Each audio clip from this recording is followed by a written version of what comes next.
नहीं दे पाएंगे वो लोग, क्योंकि आज मोदी जी ने जिस तरीके से मोदी जी का कुशासन चल रहा है, मोदी जी की तानाशाही चल रही है। नरेंद्र मोदी खुद को हिटलर समझ बैठे हैं। जिस तरीके से जर्मनी में हिटलर ने 600 लोगों को मरवाने के बाद मरवा दिया और उसके बाद कहा कि जर्मनी में सब अच्छा चल रहा है, लेकिन अंत क्या हुआ था? जर्मनी के लोगों ने जब हिटलर को भगाया तो हिटलर को आत्महत्या करनी पड़ी थी। आज वही दौर हिंदुस्तान में आ रहा है कि नरेंद्र मोदी जी जो कहे थे कि झोला उठा करके हम तो फकीर, हम झोला उठा करके चल देंगे। अब झोला उठाने का समय आ गया है। इस देश की जनता, इस देश का किसान, इस देश का मजदूर, इस देश की महिलाएं और इस देश का छात्र और नौजवान इनको खदेड़ने जा रहा है। नरेंद्र मोदी जी झोला उठा करके बहुत जल्द गुजरात जाने वाले हैं। और जिस तरीके से नोटिस कांग्रेस पार्टी को दी गई है, कांग्रेस पार्टी इस देश की सबसे बड़ी और पुरानी पार्टी है। उसने हमेशा जब इस देश को जरूरत पड़ी है, कांग्रेस ने हमेशा त्याग किया है, बलिदान दिया है। उसके त्याग और बलिदान को ध्यान में रखते हुए देश की संस्थाओं को ध्यान रखना चाहिए कि जो जिस तरीके से नोटिस दी जा रही है, नोटिस तो भारतीय जनता पार्टी को देनी चाहिए। आप देखिए इलेक्टोरल बॉन्ड का जिस तरीके से घोटाला किया गया, ये पूरी तरीके से लूट है, जनता के पैसे को लूटा जा रहा है। लेकिन क्या आप सोचिए कि उन संस्थाओं की हैसियत है कि भारतीय जनता पार्टी को कोई नोटिस दे दें? आप चले जाइए गाँव में, जिस तरीके से उनके सांसदों को घुसने नहीं दिया जा रहा है। आप समझ रहे हैं कितना आक्रोश है जनता में? 400 पार हो ही नहीं सकता कभी। आप सोचिए कि जब पिछली बार नरेंद्र मोदी ने पुलवामा जैसी बड़ी घटना देश में करवाई, उसके बाद कितना हुआ? किस तरीके से 300 पार कर पाए, किस तरीके से जनता के बीच में सहानुभूति लूट लिए। अब की बार तो भारतीय जनता पार्टी इंडिया गठबंधन 400 पार होगा और उसके बाद जो सीटें बचेंगी वो एनडीए को मिलेंगी, उसके अलावा कुछ नहीं है उनका। लोकसभा चुनाव का ऐलान होने के बाद सभी राजनीतिक दल यह प्रयास कर रहे हैं कि दिल्ली की सियासत पर कब्जा हुआ जाए। इंडिया गठबंधन की बात करें तो वहीं समाजवादी पार्टी के राष्ट्रीय अध्यक्ष अखिलेश यादव ने 80 हराओ बीजेपी हटाओ का नारा दिया है। मेरी मौजूदगी समाजवादी पार्टी कार्यालय के बाहर है। कुछ कार्यकर्ता हैं, उनसे बातचीत करेंगे कि आने वाले लोकसभा चुनाव में समाजवादी पार्टी की क्या कुछ तैयारियां हैं। भाई साहब, लोकसभा चुनाव नज़दीक है, ऐसे में क्या कुछ तैयारियां हैं समाजवादी पार्टी की तरफ से? समाजवादी पार्टी की बहुत मजबूत तैयारी है और हमारे नेता माननीय राष्ट्रीय अध्यक्ष जी ने जिस तरीके से आह्वान किया है, आज उत्तर प्रदेश का नौजवान, उत्तर प्रदेश का किसान और उत्तर प्रदेश की महिलाएं जो भारतीय जनता पार्टी की कुरीतियों से और उनकी जन विरोधी नीतियों से त्रस्त हैं, वो सबके सब आज समाजवादी पार्टी को अपना जनादेश दे रहे हैं, अपना मत देने के लिए तैयार हैं। और समाजवादी पार्टी पूरी की पूरी 80 सीटों पर बहुत मजबूती के साथ चुनाव लड़ रही है। मुझे उम्मीद है कि बहुत शानदार फैसला समाजवादी पार्टी के पक्ष में आएगा और जब 2024 की सरकार इंडिया गठबंधन की बनेगी तो उसमें सबसे बड़ी भूमिका अगर किसी की होगी तो समाजवादी पार्टी और हमारे नेता माननीय अखिलेश यादव जी की होगी। मोदी जी कहते हैं 400 पार का नारा दे रहे हैं, क्या लग रहा है? आप पत्रकार हैं और मुझे लगता है बहुत समझदार साथी हैं हमारे।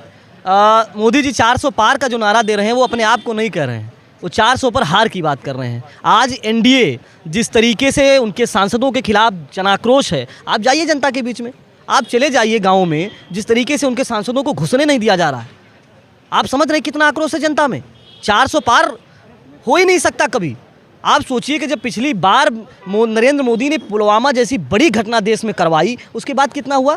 किस तरीके से 300 पार कर पाए, किस तरीके से जनता के बीच में सहानुभूति लूट लिए। अब की बार तो भारतीय जनता पार्टी इंडिया गठबंधन 400 पार होगा और उसके बाद जो सीटें बचेंगी वो एनडीए को मिलेंगी, उसके अलावा कुछ नहीं है उनका। मुख्य भूमिका जो इंडिया गठबंधन का कर रही कांग्रेस पार्टी, 1823 करोड़ का इनकम टैक्स ने नोटिस भेजा है, कैसे देखते हैं चुनाव को पहले? नहीं, ये तो चुनावी जो भी एजेंसियां हैं देश में, वो आज भारतीय जनता पार्टी का अनुषांगिक संगठन बनकर के काम कर रही हैं। और मेरा सभी संवैधानिक एजेंसियों से और सभी जो भी संस्थान हैं उनसे निवेदन है कि वो भारतीय जनता पार्टी का अनुषांगिक संगठन ना बने, वो नरेंद्र मोदी जी के प्रचारक ना बने, वो देश के लिए काम करें। और जिस तरीके से नोटिस कांग्रेस पार्टी को दी गई है, कांग्रेस पार्टी इस देश की सबसे बड़ी और पुरानी पार्टी है। उसने हमेशा जब इस देश को ज़रूरत पड़ी है, कांग्रेस ने हमेशा त्याग किया है, बलिदान दिया है। उसके त्याग और बलिदान को ध्यान में रखते हुए देश की संस्थाओं को ध्यान रखना चाहिए कि जो जिस तरीके से नोटिस दी जा रही है, नोटिस तो भारतीय जनता पार्टी को देनी चाहिए। आप देखिए इलेक्टोरल बॉन्ड का जिस तरीके से घोटाला किया गया, जिस तरीके से पॉलिसी लाई गई, पॉलिसी के बाद जिस तरीके से पूंजीपतियों के यहाँ छापेमारी की गई, पूंजीपतियों के यहाँ छापेमारी करने के बाद उनसे किस तरीके से इलेक्टोरल बॉन्ड खरीदवाए गए और भारतीय जनता पार्टी ने अपने कोष में जमा करवाए, ये किस तरीके से लूट है, ये पूरी तरीके से लूट है, जनता के पैसे को लूटा जा रहा है। लेकिन क्या आप सोचिए कि उन संस्थाओं की हैसियत है कि भारतीय जनता पार्टी को कोई नोटिस दे दें?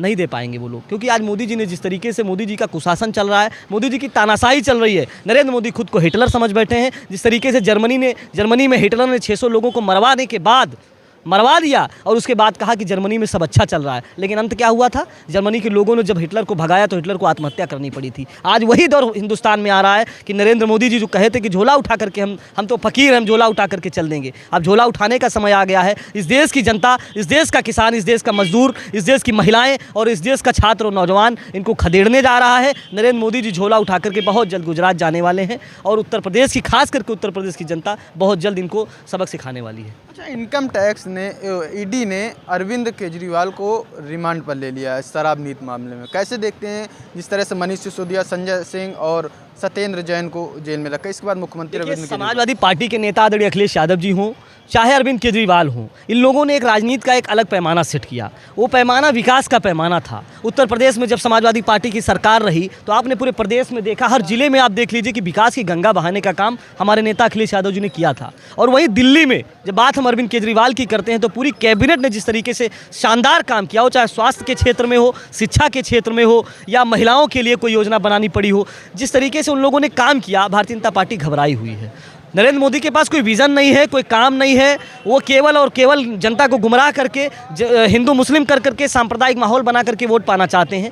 इस बार नहीं बन पा रहा है, इसलिए वो विपक्ष के नेताओं के ऊपर ईडी लगा दे रहे हैं, सीबीआई लगा दे रहे हैं, आईटी की रेड डलवा करके नेताओं को परेशान कर रहे हैं, जेल में भेज रहे हैं। लेकिन उससे कुछ होने वाला नहीं है, क्योंकि जनता की सहानुभूति आज अखिलेश यादव के साथ है, अरविंद केजरीवाल के साथ है, राहुल गांधी के साथ है, हेमंत सोरेन के साथ है, तेजस्वी के साथ है। ये जो बड़े नेता जो चुनाव लड़ रहे हैं, जो मजबूती के साथ मोदी का मुकाबला कर रहे हैं, उनके साथ जनता की सहानुभूति है। इस बार जनता चुनाव लड़ रही है, इसलिए भारतीय जनता पार्टी की कोई दाल गलने वाली नहीं है। और ईडी लगा लें, सीबीआई लगा लें, आईटी लगा लें, कुछ फर्क पड़ने वाला नहीं है। इस तरह से आप इंडिया गठबंधन की बात कर रहे हैं तो इंडिया गठबंधन का हिस्सा समाजवादी पार्टी में मनोज पांडे जैसे मुख्य सचेतक रहे, उन्होंने भी मान लिया भाजपा का दामन थाम लिया।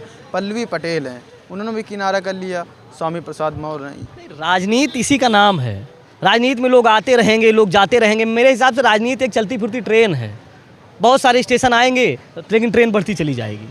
कुछ यात्री चढ़ जाएंगे तो कुछ यात्री उतर जाएंगे, यही चलता रहता है राजनीति में। तो ये बहुत बड़ा विषय नहीं है। मनोज पांडे की हैसियत क्या है, उनका जनाधार क्या है? अगर इतनी बड़ी उनकी हैसियत है, इतने बड़े नेता हैं, तो समाजवादी पार्टी के विधायक हैं, वो इस्तीफा दे करके जाएँ, चुनाव लड़ लें।